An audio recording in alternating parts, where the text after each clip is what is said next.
আসসালামু আলাইকুম।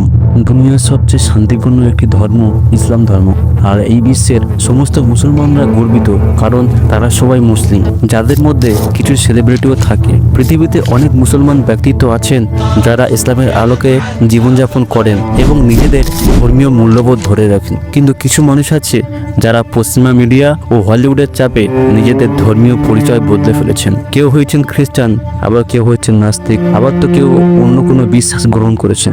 কিন্তু কেন? কেবল অর্থ, খ্যাতি আর আন্তর্জাতিক গ্রামার, নাকি অন্য কিছু? অনেক সময় দেখা যায় পশ্চিমা মিডিয়া মুসলিম ব্যক্তিদের সফলতায় বাধা দেয় যদি না তারা ইসলাম ধর্ম ত্যাগ করেন। তাদের সামনে দেওয়া হয় বিশাল অঙ্কের অর্থ এবং অস্কারের মতো সম্মাননা এবং হলিউড বলিউডের বড় বড় প্রজেক্ট। কিছু কিছু মানুষ এই লোভ সামলাতে না পেরে শেষ পর্যন্ত ইসলামের ছায়া থেকে বেরিয়ে পড়ে। ঠিক এমনই আজকের এই ভিডিওতে আমরা এমনজন মানুষের কথা বলবো যারা একসময় মুসলমান ছিলেন কিন্তু পরে ইসলাম ধর্ম ত্যাগ করেছেন সম্পদ এবং জনপ্রিয়তার জন্য। ভিডিওটি সম্পূর্ণ দেখুন, কারণ শেষে আপনারা এই বিষয়টি বিশ্লেষণ করবেন আসলে কি তারা সফল হয়েছেন নাকি তারা পথভ্রষ্ট হয়ে গেছে।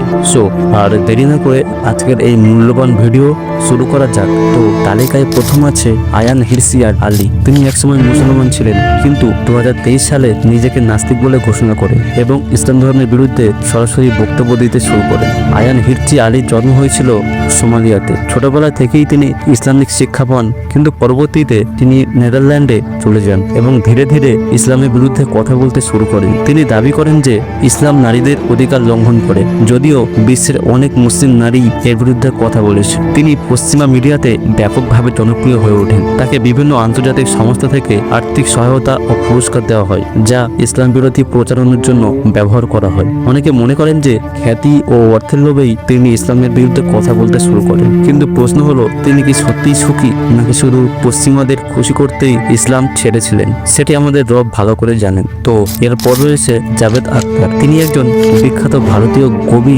গীতিকার এবং স্ক্রিপ্ট রাইটার। তাকে তো আমরা কম বেশি সবাই চিনি, যিনি প্রকাশ্যে নিজেকে নাস্তিক বলে ঘোষণা করেছেন এবং ইসলাম থেকে সম্পূর্ণভাবে সরে গেছেন। জাভেদ আখতারের জন্ম হয়েছিল ভারতের একটি মুসলিম পরিবারে। তার বাবা ছিলেন বিখ্যাত উর্দু কবি জান নিসারা, কিন্তু শৈশব থেকেই জাভেদ আখতার ধর্মীয় বিশ্বাসের বিরুদ্ধে ছিলেন। তিনি একাধিকবার বলেছেন যে ধর্ম একটি কুসংস্কার মাত্র এবং কোনো প্রয়োজন নেই ঈশ্বরে বিশ্বাস করা। তিনি শুধুমাত্র ইসলামই নয় বরং সমস্ত ধর্মের বিরুদ্ধেই কথা বলেন, তবে বিশেষভাবে ইসলাম নিয়ে কথা বলেন। অনেকেই মনে করেন বলিউডে টিকে থাকার জন্য এবং পশ্চিমা মিডিয়ার স্বীকৃতি পাওয়ার জন্য তিনি ধর্মীয় পরিচয় পুরোপুরি মুছে ফেলেছেন।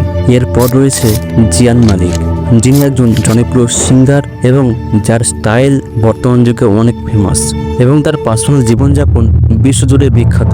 তাকে অনেক মানুষই নিজের রোল মডেল হিসাবে মানেন, কিন্তু এই মানুষটা একসময় কোরআন পড়তেন এবং ইসলাম ধর্মের অনুসারী ছিলেন, কিন্তু হলিউডের গ্ল্যামার ও জনপ্রিয়তার জন্য তিনি ইসলাম থেকে দূরে সরে যান। জিয়ান মালিকের আসল নাম জিয়ান জাভেদ মালিক। তিনি পাকিস্তানি বংশোদ্ভূত এক মুসলিম পরিবারে জন্মগ্রহণ করেন। ছোটবেলা থেকেই ইসলামিক সংস্কৃতির সাথে বেড়ে উঠেছিলেন, কিন্তু যখন তিনি অন ডিরেক্টর ব্র্যান্ডের সাথে জনপ্রিয়তা পান তখনই ধীরে ধীরে ইসলাম থেকে দূরে সরে যেতে থাকেন। একটি সাক্ষাৎকারে জিয়ান মালিক বলেন যে তিনি নিজেকে মুসলিম বলে মনে করেন না। পশ্চিমা মিডিয়া ও তার মিউজিক ক্যারিয়ারের কারণে তিনি ইসলামের অনেক নিয়ম মেনে চলতে পারেননি এবং পরবর্তীতে সম্পূর্ণভাবে ইসলাম ত্যাগ করেন। তো এরপর রয়েছে তিলকরত্নে দিলশান। শ্রীলঙ্কার কিংবদন্তি ক্রিকেটার তিলকরত্নে দিলশান, যিনি তার আক্রমণাত্মক ব্যাটিং ও দিল স্কুপ শটের জন্য বিশ্বব্যাপী পরিচিত। তিলকরত্নে দিলশানের জন্ম হয়েছিল মুসলিম পরিবারে। তার আসল নাম ছিল তারেক মাহমুদ দিলশান, তবে তিনি পরে বৌদ্ধ ধর্ম গ্রহণ করেন এবং নিজের নাম পরিবর্তন করে তিলক রত্নে দিলশান রাখেন। এটি নিঃসন্দেহে তার ব্যক্তিগত সিদ্ধান্ত ছিল, তবে অনেকের প্রশ্ন তিনি কি শুধুমাত্র টাকার জন্য এই সিদ্ধান্ত নিয়েছিলেন? অনেকেই মনে করেন দিলশান হয়তো ক্যারিয়ারের সুবিধার জন্য বা বড় কোনো চুক্তির লোভে ধর্ম পরিবর্তন করেছেন। তবে বাস্তবতা হলো শ্রীলঙ্কায় বৌদ্ধ ধর্ম প্রধান এবং ক্রিকেটারদের ধর্ম সেখানে ক্যারিয়ারের বড় কোনো বাধা তৈরি করে না। তাই শুধুমাত্র অর্থের বিনিময়ে ধর্ম পরিবর্তনের যুক্তিটি তেমন গ্রহণযোগ্য নয়। তারপরও কিছু মানুষ মনে করেন যে শ্রীলঙ্কায় ক্রিকেট বোর্ড বা সরকারের চাপে তিনি ধর্ম পরিবর্তন করেছেন। তবে দিলশান কখনোই প্রকাশ্যে এমন কিছু বলেননি যে বা স্বীকার করেননি যে তিনি জোরপূর্বকভাবে ধর্ম পরিবর্তন করেছেন। তো এরপর রয়েছে ইরশাদ মানজি।